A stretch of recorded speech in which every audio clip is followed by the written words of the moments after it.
Hey guys, it's Roderick. I'm here with a review of the season finale of The White Lotus, Season 2, Episode 7, Arrivederci. Okay, let's get into it. I know, I'm on time today. No 24-hour delay. So I wanted to give this to you. So one of the things I was thinking about as I was watching is that unlike some of my other previous videos where we kind of get in depth about like the writing and kind of like the characterization, we really didn't get into a lot of that for this season of White Lotus, mainly because they didn't really give us that much to really discuss. Everything was pretty much played forward or straight simple. I've already kind of discussed kind of some of my critiques or problems or whatever. But one of the things, the great thing that a season finale does give us is for us to discuss character arcs, okay? So the character arc is when the character is at a different point than which we already met them, right? So in the film, we meet the character at one point, and then we see by the end of the film, they're at a different point, right? So in a television show or series, at the end of a season, at the end of a, there's mini arcs within every episode, and then there's also kind of like the grand arc at the end of every season, and then ultimately at the end of the entire series, right? So you always want to check and see, has your character gone through a substantial enough change that is evident at the end of this series, right? Or at the end of the season. So we're going to go through our testing with that as we go through the recap to see who went through the best arcs, who went through the meh arcs, who didn't have any arcs at all, okay? So let's get into it with who, in my opinion, who I think had the most dramatic and best arc would be Valentina, followed back by Mia, right? So we can kind of couple their things together. Valentina wakes up the next day from her lesbian escapade with Mia, can't find her underwear. Girl, she cusses out the cleaning lady because they don't knock or whatever like that. She runs all downstairs and disheveled. And we're really kind of seeing a different change, a different type of Valentina than just kind of like the hard nose, get the girls in formation. She runs Salvatore away, right? Because Isabella's like, did you think about what I said about Rocco? And she was just like, you know what, girl, I done got my pussy spit shined. Fine, Rocco can come on back, okay? So she's like, oh, thank you. She sends Salvatore away. And Salvatore had a little lip. He was like, one day I'm at the beach club. The next day I'm at the front desk where I'm gonna be. Valentina's like, bitch, you may be there while fucking washing dishes. Get the fucking step in. So I was like, okay, perfect. And then, we see that and we really kind of see kind of like a little lighthearted, or like a lightheartedness better, Valentina. Later on, Mia shows up. She's like, oh, you're a good girl. I like it. And we kind of see Valentina's like kind of the thought in the actress's mind, like, oh, maybe this could be my girlfriend. Mia kind of shuts that down. I was like, nah, this is just like a situationship or whatever. But I will be your wing woman to help you find you a good little girlfriend. Me and Lucia know about her crazy clubs. And Valentina's like, okay, right? So Valentina's down the clown. So we see just, really the arc of Valentina from when we meet her, in the first episode to now. She, really has gone through a really substantial change. And the same really goes for Mia, right? We meet Mia. She's kind of the reluctant sidekick friend to Lucia, who's like horror extraordinaire. Then we see Mia kind of become like kind of lightweight, kind of like horror in training. Then we see her graduate all the way to the top to be valedictorian of horror school, to really kind of circle her way back with her passion. And Mia really just wants to be an artist. And because she didn't like spit shine Valentina's pussy, Valentina fires Giuseppe, who shows up after Mia has almost tried to kill him. Giuseppe is pissed, by the way, that happened. But Valentina's like, girl, you get over it, you're fired. And then Valentina lets Mia go ahead and play at the piano bar. And she's, really happy. And then later on, she runs into Nono and gives Nono this big hug. And Nono's like, okay, girl, good for you. Like, yeah. But so those are really the two what I consider like the most dramatic arc, the really best arcs of the series, of the season, right? Is Valentina and Mia, because we kind of really see the progression and where they've gone and whatever, right? So those are kind of like our first place and our second place. Okay, so let's get into this Harper, Ethan, Daphne, Cam situation, because now at the season's over, right? I'm kind of left being like, did we really need this? Now, let me be clear. I am now a new Will Sharp fan, right? Like that is a takeaway, right? Like, didn't know I hadn't seen any of his stuff before, hadn't watched it. but now I'm a fan, right? So I'm a Will Sharp fan. All I need is one good shower scene and a good little happy trail. And I was like, sold, right? Sold. So so that is a good takeaway, right? So I will be following, and I'm not gonna be president of the Will Sharp fan club, but I may, I'll go to a couple of meetings, throw a couple of votes, but I will be watching more of his shit because I was like, okay, whatever. But we really just kind of get back into Ethan being in his head. He's sleeping in the bed. He's looking over at Harper, imagining them having sex, whatever. He can't get it out of his head. They go down to breakfast. It's this very awkward breakfast. Mind you, the MVP of this season, right, is going to be Daphne, right? Because Daphne has not let anybody's shenanigans fuck up her good rich white lady vacation, right? She's like, y'all can be in some bullshit if you want to, but I am going to be on vacation. And that's what happened, right? So Ethan's sitting there, he's going back in her head, he goes back in the room, and then he confronts Daphne. He's like, I think you're lying, just tell me. And so we really kind of see kind of a switch of the same type of conversation Harper was having with Ethan about, did you tell me what happened or whatever? And we see, so finally he's like, no. And then finally Harper's like, okay, well, he came back in the room and he said, let's go back upstairs. And so did he kiss me? And Ethan's like, I still feel like you're leaving some shit out, right? Because he was like, I was gone for a whole last 10 minutes, right? So you telling me that he just kissed you and he scuttled back in? So we never really get to find out what actually happened, right? Between Harper and Cam, but we know something happened. We know that it started off with a kiss. We don't know exactly what it was, right? So either way, Ethan's pissed. He goes down to the beach. He's doing his Miss Sophia cornstalk stomp all the way down through the whole hotel, looking for Cam. First he goes in the room. Daphne's like, what's up? Oh, I'm looking for Cam. Oh, girl, he's down there swimming. He goes down to the beach, starts, accusing Cam, trying to fuck his wife, blah, blah, blah. Cam is straight face the entire time, like, I don't know what you're talking about. You're crazy, whatever, which gives a testament to, which makes us think we don't know, is Ethan really crazy or did Cam really do it, right? Which more than likely Cam really did do it, but Cam's just a sociopath, right? I hate that people kind of throw that term around because today's society, we just call everybody sociopaths. So I will probably say that he just does not have any his moral compass is so substantially uncalibrated to normal morals and ethics that he really doesn't think about it, right? So he can lie to your face, right? So they get in a fight, Ethan tries to drown Cam, then here comes some random person like, hey, break it up. I always hate those people, right? Because I'm like, mind your fucking business. You know what I'm saying? Like, why, I don't know. Call the police, call the hotel, but don't just physically jump in between somebody else's shit. That's how you get killed, right? So anyway, so random person comes in, so then Cam takes that opportunity to try to drown Ethan. So we're like, oh my God, is this the body? Is this gonna be the body? Is this gonna be the body? Because mind you, we got a body count to count here, right? Through this whole episode. So we're like, where's our bodies gonna be? Where's our bodies gonna be? So we're like, ooh, maybe this gonna be the body. Child, no. So then finally Ethan gets his ceremonial punch in the face to the man who hurt his honor. Cam really didn't think that much of it. He went back to float in the ocean and he's just like, whatever, right? So later on, Ethan runs into Daphne, who's out at the beach. And I figured out what it is with Daphne. So they do these scenes sometimes with Daphne where she has a full thing of makeup on, right? And then the previous scenes, where she has no makeup on, you just kind of a more natural look to her. So in this scene, we got a very natural look, but very close up. You got to see all her freckles, and whatever, which I thought was really good. The actress is just so beautiful. It's just very natural. And then Ethan's like, what's wrong? You haven't been yourself. This is what Daphne says. And then Ethan's like, well, do you really want to know? I hate when people say that. Bitch, I asked you. Yes, I want to know. So then finally she's like, I think something may have happened between Cam and Harper. And the actress does a really good job of really kind of showing that mini arc, right?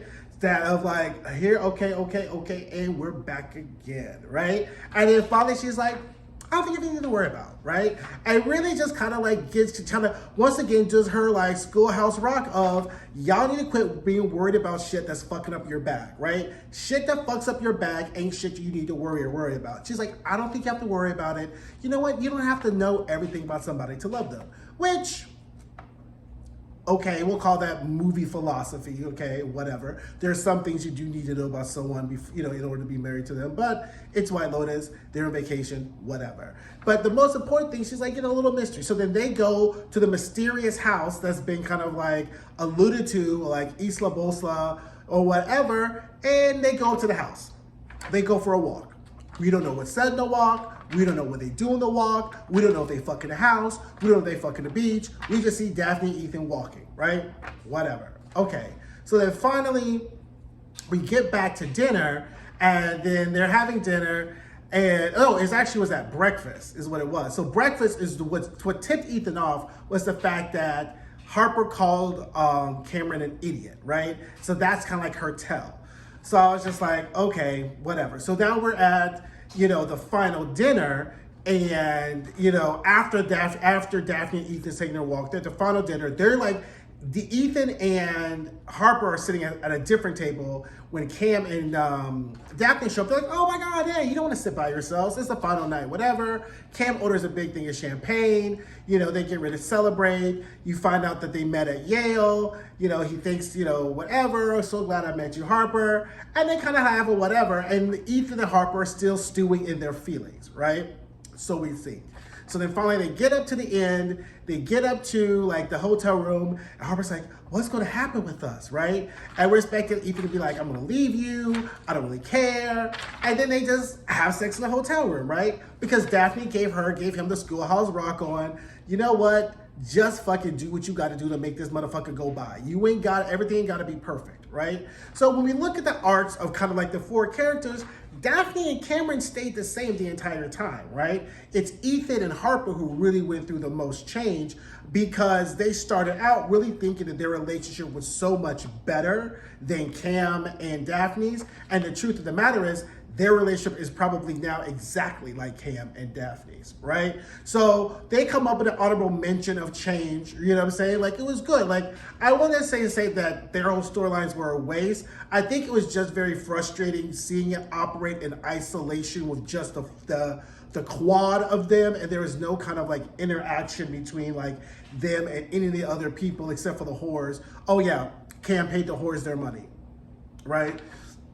We'll get to Lucia in a second, but you know, so that's kind of like our honorable mention. Now let's bring up the rear with the people of substantial or little to no change, right? Let's start off with Lucia, right? Lucia, we see Lucia and Albie, they're hunched again. Albie's getting all his money's worth, whatever. They're laying in the bed, and Albie's like, I'm gonna help you, right? So Albie shows up to breakfast with Dom and was like, I need 50,000 euro. He was like, for what for? He was like, why? He was like, if it's for that girl, the answer is no.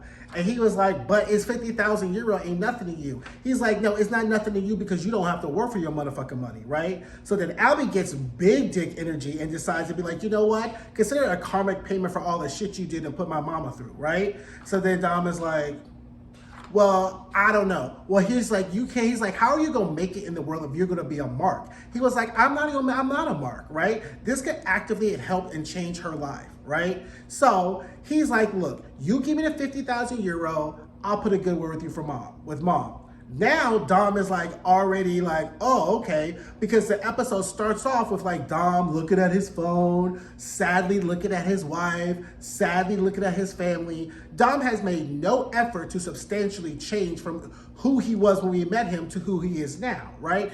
All he's looking for are these quick fixes to cover up behavior that he's not really ready to change, right? He's just looking to a solution to the problem as opposed to any substantial behavioral change, right? So Albie's like, I'll put in a good word with you and mom, you get me the 50,000, whatever.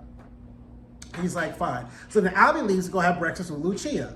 No shows up, whatever. So then we get to pretty much the end of the episode, right?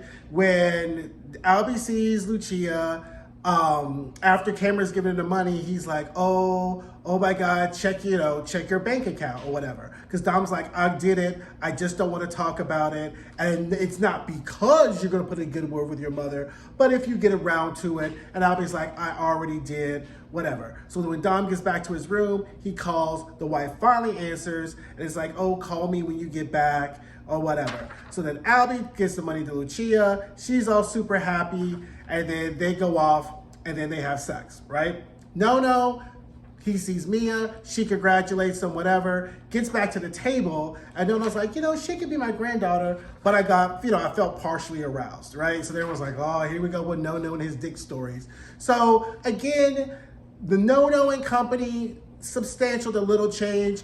Albie probably a little bit more, but what we also probably already have figured out is that Albie is just on that track to follow in the footsteps of his father and Nono, but just with a little bit more of self-awareness about it, right? Whereas Nono and Dom are not fully self-aware of their womanizing of their ways, I think Albie kind of recognized, okay, I can work this transaction because I have the means to work these type of transactions, right?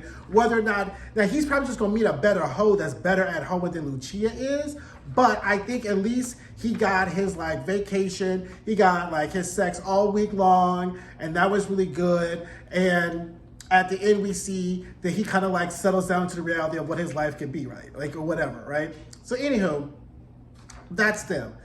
Let's get to the main event, okay? Let's get into Porsha and Tanya. Okay. So, Porsha wakes up the next morning and she can't find her cell phone. It's right next to the bed. She was charging it, but she can't find it. She's like, I can't find my cell phone. Where's my cell phone at? And Jack's all acting groggy and sleepy and blah, blah, blah, blah, blah. I'm sure you'll find it, whatever. We all know Jack has taken her cell phone.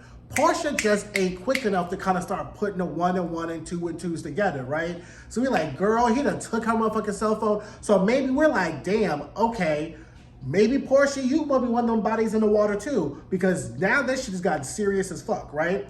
So at the main time, Tanya's waking up. She wakes up, her pussy's been spit shined by Niccolo too, and then she walks down, and then Quentin, Didier, and we're gonna call him what's his face because that was the funniest one, probably the funniest moments of the whole episode of Dick. I think his name is Bo, but the fact that we never figured out what Didier's boyfriend's name was, I think it's Bo, but we would just call him what's his face. So Didier, what's his face, Matteo, and Quentin are all arguing in Italian, presumably about how they about to kill Tanya, right? So then Tanya's like, oh hey, how's it going? Oh, it was fine. Oh, Niccolo was great. So we're like, okay, then we're about to go. I'll have to take you back to Terramina today on the boat or whatever. So she's like, cool. And then, Matteo is the only one in the group who is really much like, I don't want to be a part of this shit. I don't want to be a part of this. I really like Tanya, whatever, okay? So Porsha and Jack go, or they get up, they're having something, and Portia's still like, I just can't find my cell phone. They're like, I can't find my cell phone. I don't know where this is. Blah, blah, blah, blah, blah. And Jack's like, I'm sure you'll be fine. I'm going to take you around the island. I'm going to take you wherever. So then he gets up and he's like, I'm going to go take a shit. I'll be right back, okay? Now, clearly this whole relationship has devolved very quickly into romantic sexual flirting. So I'm about to take a shit. The romance is just gone at this point of the whole situation. So Porsha takes Jack's phone and calls Tanya. So she gets 2 points to Hufflepuff for knowing Tanya's number good enough that she can make the fucking phone call and call Tanya. So she calls Tanya, but there's no urgency to Tanya being like, hey girl, I think something, to what Porsha's saying.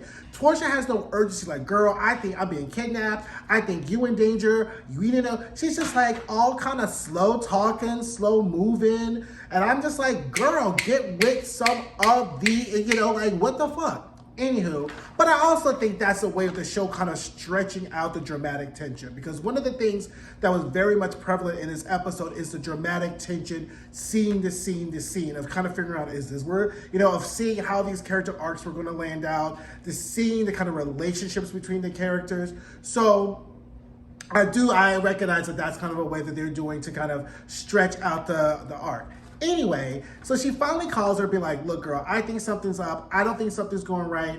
Tanya's like, yeah, I think something's not good with you and Jack. I saw him and Quentin fucking.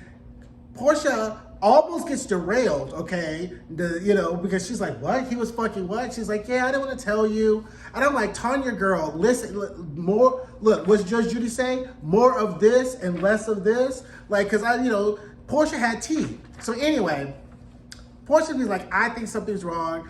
I think you're in danger. I think something's really about to happen.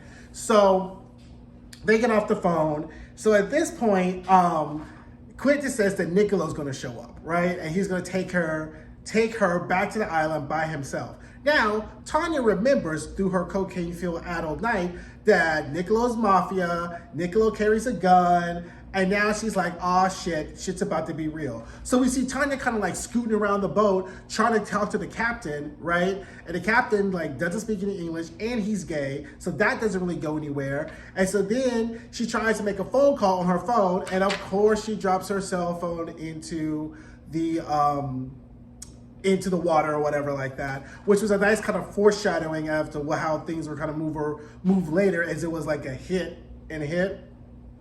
So anyway, so Tanya's now like, fuck, what's Louisa going to do, right? And I was like, girl, I don't know what you're about to do, because unless you could just think, at some point I just probably would have just jumped off the boat and just started swimming, but then it just would have shot me in my back as I'm swimming. So that kind of doesn't work. Like, anyway, but we'll get to how Tanya could have gotten out of this situation a lot better, towards the end.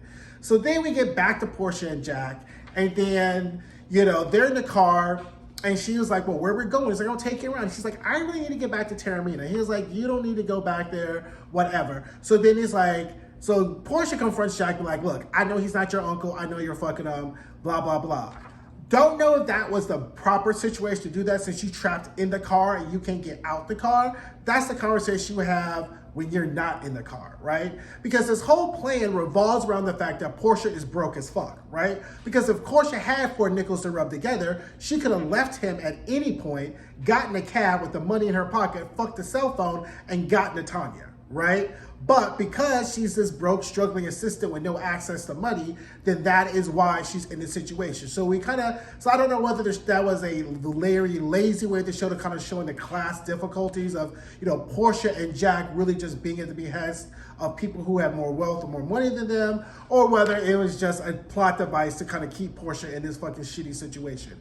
Anyway, Jack is just kind of like, you know what? I was going to go show you around. I'm not really moved anymore. So now we like danger level 3 with Porsha, okay? Now we're at danger level 4 with Tanya, because they're having dinner. And kind of like, when people try to get you out the house, like, oh no, I'm so full. They're like, okay, girl, it's time for you to go. And Tanya's like, oh no, I don't want to go, right? So she's like, I want to have another glass of wine. She's like, there's tons of wine. So she finished her wine. Didier gives her the wine glass. So then after she done drank up all that wine, she's like, well, why do I have to go by myself? Why can't Didier and what's his name? And I'm like, girl, you've been with them for 3 ass days and you wouldn't even remember his name, which I thought was hilarious. And he wasn't offended at the fact that she didn't know his name. He was offended that she was trying to pull him into this like murderous plot bullshit, okay? So then we see Nicolo get up. He goes, fumbles with his bag, and Tanya's like, So she's like, okay, so Nicolo comes back, and he starts kissing. And I guess, would you have done like one more sex session with Nicolo before this whole thing popped off, or no, right? Because obviously, that would have kind of prolonged it a little bit more, right? Like, well, maybe if you let me and Nicolo have a talk, and then fucked him a little bit more, maybe got him on the sleepy sleeps, and then she could have escaped and got away, right? Because, at least she would have had a good 15 minutes after he's on his rest break. She just could have jumped out and just ran away. So I don't know. Let's discuss that. Would you have thrown another sex round with Nicolo or not? Either for the fun of it or for the escape of trying to escape, right? Because I thought about that. I was like, she probably should have fucked him again. Anywho, we get to the thing. Tanya goes in, goes, oh, I'm gonna go powder my nose, grabs Nicolo's bag, goes into the bathroom, which connects to the bedroom. Okay. Oh my God. Sorry, forgot one small little detail. I know you're like, bitch, you forgot the main thing. When Tanya before they left on the boat, Tanya remembered that she saw the picture. Okay. So she went into Quentin's bedroom. So that's where she was when she was fucking Nicolo, was in Quentin's bedroom. And so she sees the picture of Greg, and she's like, who is this? He's like, it's Steve. We like, Steve? And he's like, yeah. Oh yeah, he was on a dude ranch. And Tanya's like, oh my God, this looks like Greg just with hair, right? So then by this point when Porsha calls, Tanya's putting the one and one together. So when she's talking to Porsha, she's like, oh my God, it's the prenup. If we get divorced, Greg gets nothing. But if she dies, as I told you last episode, you can't disinherit your spouses. Greg would either get all or whatever the forced share is, borrowing whatever will Tanya has, okay? Sorry to leave that out. I know y'all like, bitch, how you live, forget the picture. Bear with me. So, now we're at the end. Tanya's in the bedroom with the gun. She finds rope. She finds duct tape. The jig is up, okay? So at this point, she comes in. He's knocking on the door. Niccolo like busts through the room. She shoots him. So then she just starts shooting with her eyes closed, right? So then she shot Didier. She shot Quentin. She shot Niccolo. What's his name? It's like, nope, not me. He runs and jumps off the boat, okay? The gay old captain, he runs away, okay? So she runs and sees Quentin and be like, is Greg having an affair? I know you know. And I'm like, bitch, of all the things for you to worry about, Greg having an affair, that's not one of them, right? Your ass needs to get off this fucking boat alive, right? So she runs, she sees the boat, the boat that Niccolo comes in, she sees the boat, she's like, okay, and the whole time, she's like hesitating and jumping. I'm like, bitch, you need to move further either in front of the boat or behind the boat. You're gonna hit the boat that way. I was like, why don't you just move back and you just jump in the water and swim to the boat, right?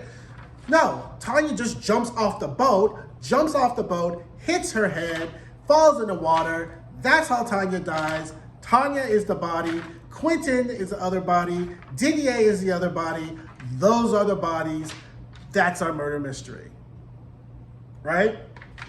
So at this point now, Jack has dumped Porsha off at some deserted place where she thinks she's about to get murdered or, whatever. And he's like, look, you're right here by the airport. You're not going back to Taormina. Your flight's tomorrow. Just go ahead and go. And he's like, look, I know you're smart. You're smarter than me, but don't go back to the hotel. And these people are really powerful. They're really dangerous. He throws out the car and then drives off and throws her cell phone out the car, right? Here we go. So, next day, we see the scene from the original first episode of Daphne in the water. The body floating up is Tanya's, Valentina and Rocco. So we get Tanya's body, we get Quentin's body, we get Didier's body. Everyone's kind of like shocked about it. Then we go off back to the airport. Everyone's about to leave. We see Nono, Dom, and Albie in their genetic predisposition of womanizing, looking at someone really hot. And here comes Porsha trying to put on sunglasses. I guess she's trying to be in disguise. I don't know. She runs into Albie and she's like, oh, hey, how's the boy? How's Palermo? Not that great. He was deranged. She's like, how's the girl? And Albie's like, oh, she played me, right? So at the end of the day, I think Albie figured that Lucia was going to play him because the next morning Lucia wakes up and she just kind of skirts out the door, right? After she gave him a good little hunch. I don't know, was that like a $50,000 sex? I need to know what that feels like, right? So anywho, Lucia's gone. I was like, yeah, she played me. But he doesn't really care because A, it's not his money. And B, he got sex for like 3 whole days while Porsha was on doing a off-Broadway rendition of Sleeping with the Enemy, okay? So at the end of the day, Albie wins between that point. Then Portia's like, oh, do you want to exchange phone numbers? Which I would have been like, bitch, no, I'm not your leftover or whatever. But, whatever. They exchange numbers. We see Cam and Daphne. They're all lovey-dovey. All is well with Ethan and Harper because they're now just like Cam and Daphne. And the show ends with the 2 happiest people who made it out the entire time, the 2 whores giggling and kikiing and sashaying down the streets of Italy because the best things in life are free because those bitches didn't pay for nothing and they used their pussy the entire season just to get everything they want, right? And then that's the season. So overall, I thought it was a good season. I definitely had its hiccups. I'm definitely sad that we're not going to see Jennifer Coolidge anymore. I really, as trifling as Tanya was, like, that's the character we had the most investment in, right? So now, like, who's going to be the leftover character for next season, right? Like, I hope it's the whores, right? Because at least we know what they're going to give. So, anyway, I thought it was good. Definitely not. I did not enjoy it as much as first season. I mean, but I thought it was good. So, anyway, let me know what you guys think. I know there's been lots of discussion. Please share this video, share the whole season. I have the whole playlist of the White Lotus episodes. Don't forget to like, don't forget to subscribe. I'm going to do a Harry and Meghan video after the next 3 episodes come out, so I can do my full totality thoughts on that, I think. And then we're going to move on to Real Housewives of New Jersey. Don't forget to watch Severance. Don't forget to watch the morning shows, and we'll be doing review shows on that. And I will see you guys later. Thanks. Bye.